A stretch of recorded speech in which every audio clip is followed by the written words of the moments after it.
Good morning, guys. You know what time it is. It's time for Seed Folks. Yesterday, we met Say, and she had a really interesting experience with the garden that seemed to be very healing for her. This morning, we are reading about Curtis. So let's go ahead and get started. Deltoids. Awesome. Pecs. Check them out. Quads. Now playing on a body near you. Can't help being born with this body or living 3 doors down from Cap's gym. Can't stop people calling me Atlas or Seps. That's short for biceps. R us. Actually, I started that name, but that was before Letitia cut me loose. We had us a real nice thing going. She was a few years older than me, always talking about having a family, living in a house in the country, like her aunt's place in Michigan. I wasn't really listening too hard. I was 23. With this body, I had other girls hanging on me at the time. Some of them I just couldn't brush off. When Letitia found out, she slammed the door in my face so hard the paint cracked. You don't know what you got till it's gone. All that was 5 years ago. I've caught up with her now, done fooling around. She was looking for a husband, and now I'm looking for a wife. I moved back from Cincinnati in May and ran into her brother the first day. Said she's still single. Same third floor apartment. But when I came up to her on the street, she turned her back. Wouldn't let me explain. Twice it happened. No chance for words. So I decided to give her some deeds instead. She lived straight across the street from the garden. I staked out a spot right by the sidewalk where she could look down and see it. Then I came home with 6 little tomato plants in plastic containers. She had a serious thing for tomatoes. She'd put a monster slice on a piece of bread and call it a sandwich. She'd even bite into them, just like apples.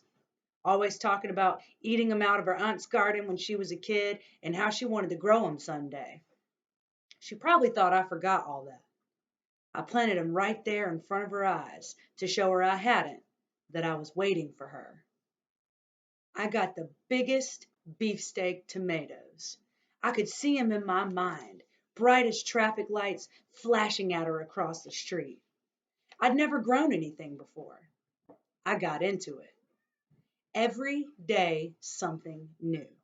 The first flower bud, then those first yellow flowers, then the tomatoes growing right behind them.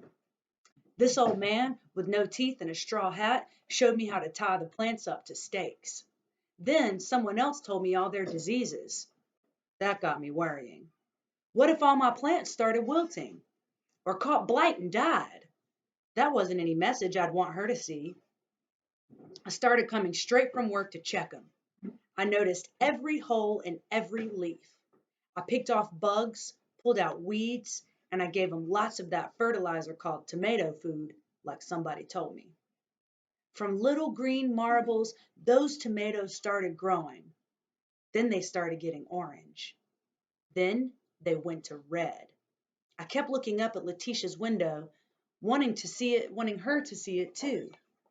The only faces looking back were the drunks that hung out under her place.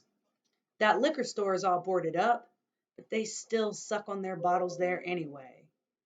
They like to call me field slave and sharecropper. Ask how Massa's crops is doing. I could have banged their heads together and shut them up, but I didn't. That was part of the point of the tomatoes. I was showing Letitia that just 'cause I got muscles don't mean I'm some jungle beast. I stopped working out and stopped going out with no shirt, no matter how hot it was. When some chicks would be walking by and see me there and say, "Looking fine," I knew they meant me, but I'd point to my biggest tomato and say, "Sure is." My homies all laughed to see me out there. Stopped calling me Seps. Started in calling me Tomato. I just smiled. Those tomatoes got big as billiard balls. One day, when I checked them, my biggest one, the one I'd been watching closest, was gone. The next day, another one gone. It wasn't insects that took them. I was mad. They weren't even all the way ripe yet. My plants were right there by the sidewalk. I put chickenware around them and even on top, but people could still reach in if they tried. I couldn't guard them day and night. Then Royce showed up just in time. You drop bread on the ground and birds come out of nowhere. Same with that garden. People just appeared. People you didn't know were there. Royce was like that, except that he didn't want nobody knowing he was there. One of the gardeners saw that her pile of grass clippings was all spread out, had a sort of human print in it. He'd been sleeping there nights and leaving early. One morning, he slept late. I'm the one who found him. He was 15, black, built big, looked like I did. His face was banged up. Said his father did it and threw him out. He didn't want to go back. I bought him breakfast and we made us a deal. I found him a place closer to my tomatoes, but hidden by somebody's corn so the cops wouldn't see him sacked out. I bought him a brand new sleeping bag. I gave him money for food that week. Then I picked up a pitchfork for $3 at a junk shop. His part of the deal was that if he saw or heard anyone mess with my tomatoes, he'd come at him full speed, holding the pitchfork. That was my best shot protecting him at night. For daytime, when Royce was gone, I painted a sign that said, Letitia's Tomatoes. It was big. I put it right there in front of the plants facing the sidewalk. If people know something belongs to a person instead of the city or the U.S. government, they're more likely to leave it be. When I'd pounded it in, I filled up my water can. Walking back, I looked up at her window.